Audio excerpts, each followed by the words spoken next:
What's going on, everybody? Welcome back to another video. Today we're going to attempt to do a valve, adjust the valve clearance. And the only reason I'm doing this is just to check, just to make sure that it's good.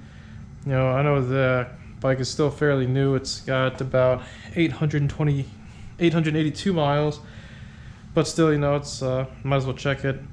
And we might even do a compression test too, and I'll show you guys how I do all that stuff. I've never done it on the bike before, so this will be a learning experience in case anybody's wondering or curious on how to do it. So let's get started.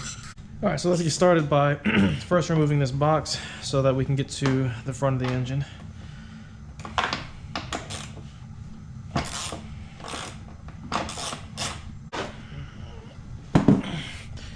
And now we'll go ahead and remove this cover here.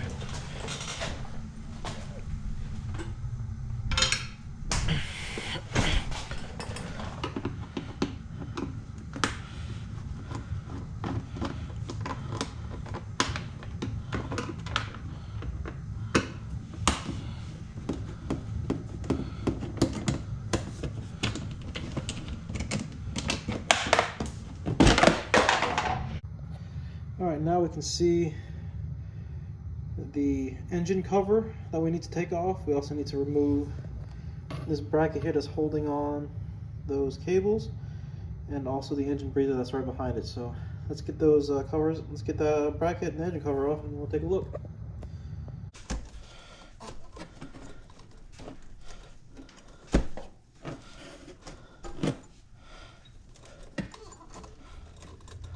Okay, so once you get the engine, the little plastic cover out of the way, you're gonna have a 10mm bolt here, and then for this clamp right here, you're gonna have an 8mm bolt right up here. And you're gonna want to remove that so you can get the engine breather hose disconnected.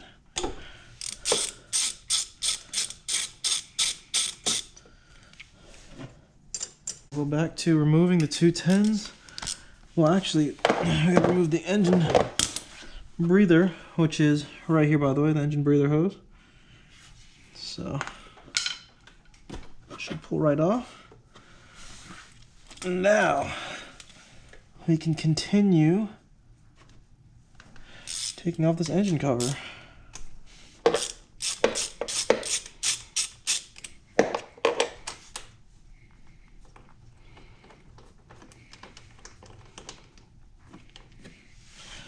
There's one bolt.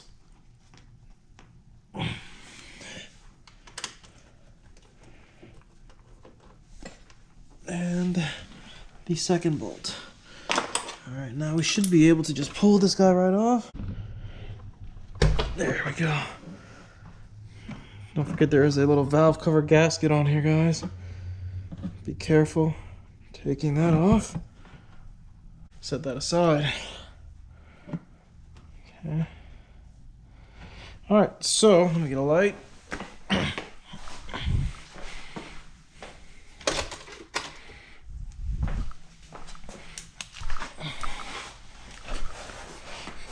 Alright, so you can see you've got, let's grab this thing here.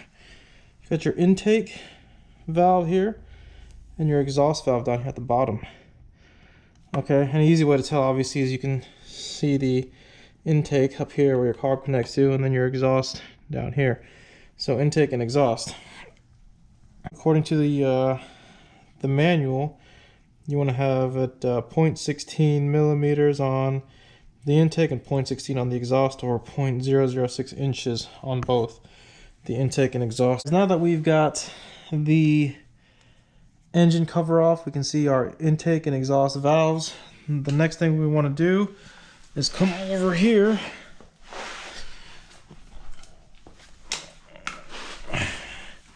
and remove this cover here so that we can time up the engine, get it on top dead center. So it looks like we're gonna have to take off our exhaust bracket bolt up here on the top. Looks like an 8 possibly down here, and then 2 Phillips screws on the side. So we'll probably end up going and just taking yeah, it looks like we'll be taking the exhaust off. So alright, so here we go. We're gonna start by removing these exhaust springs And that's probably all we have to do there. We'll grab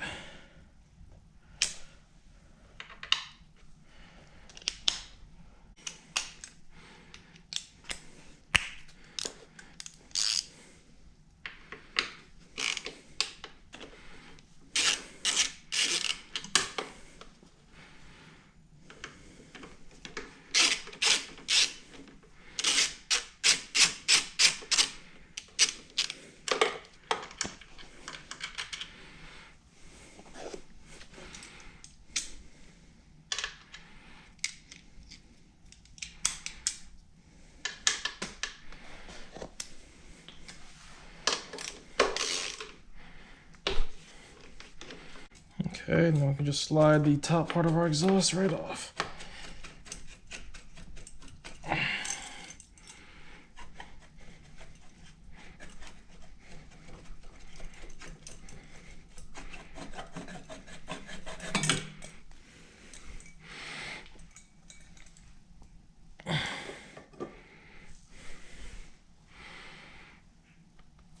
Well, now that we're here, we've got the exhaust off, we've got two Phillips screws, and looks like an 8 down here, so let's get that taken care of as well.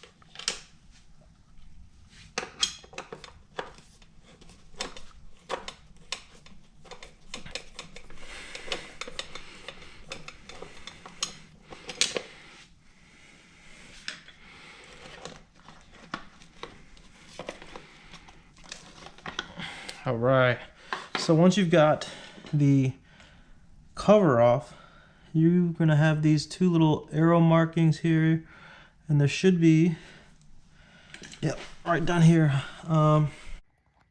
Okay, so let's see if I can get on camera. Here we go. So you're gonna have these two marks here. One has a T on it, which is this guy here, and this one has an F. So you want to use the one that has a T, and then you want to mark it to this right here. This is your top dead center mark right here. Okay, so what you're going to want to do is grab this, and you're going to turn it until you get that marking with the T to line up with the TDC mark. Let me get this in there. Okay. And then what you do, according to the manual. All right, so now guys, you can tell once you get on TDC, you'll notice that the rockers are a little loose now. You can actually wiggle them up and down. That's what you want. You want the rockers to feel that way so that you can slide the feeler gauges in between. So let's go ahead and get that going. Remember, we said the manual called for 0.006 on both sides, so we got our 0.006 feeler gauge here. What we're going to do, you want to bend it slightly if you don't have the bent feeler gauges, and see if you can work it in there. So 0.06 does not fit. I'll go down to 0.005. So I'll clean these off real quick.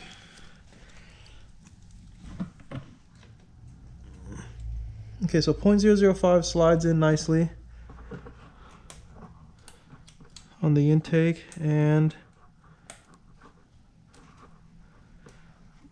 the exhaust side as well. It's kind of tight on the exhaust side, but nice and smooth over here on the intake. So clear. So if you guys did need to adjust the valves, you would loosen this lock bolt on the top of each, right up top of here. So you'd loosen that, and then you'd adjust this centerpiece here, which would actually be adjusting the clearance on the valve itself. And while you're adjusting this, you want to have the 0.006 feeler gauge. You want to loosen it until the 0.006 feeler gauge, or tighten it until the 0.006 feeler gauge is just is able to fit in there and is moving around with a little bit of resistance, not too much. Once you get to that point, then you're going to want to tighten down the lock bolt on each side. Once you get the 0.006 feeler gauge to the correct spec that you want on both sides. Once you tighten that down, you can go ahead and reverse the process. But fortunately for me, I'm not going to have to do that. I know that this is a low motor or a low mileage bike, but I just wanted to check the valve clearance just for peace of mind, just for myself. And also I was able to make this video for you guys if you were curious on what you might need to do or how it's done. But yeah, that's how you do that piece. And all right guys, so as you can see, I've put everything back together. We put the breather hose back on, got our 210s back in place and torqued down. And over here, we put our exhaust and fan cover back on. Remember guys, I just did this just to check for my own sanity. You know, just to see how the procedure is, so when I actually do go to adjust the valve clearance, that I already know how to do it. Maybe you guys have picked something up from it. Remember, this was my first time doing the valve clearance check on the bike. I'm not an expert or anything, but I thought I'd at least give it a shot, and it seems pretty easy. So just wanted to go ahead and get this video out there for you guys. If you have any comments or questions, you know, you can leave them down below in the comment section. And as always, hope you like this video. Please like and subscribe, and I'll see you guys in the next one.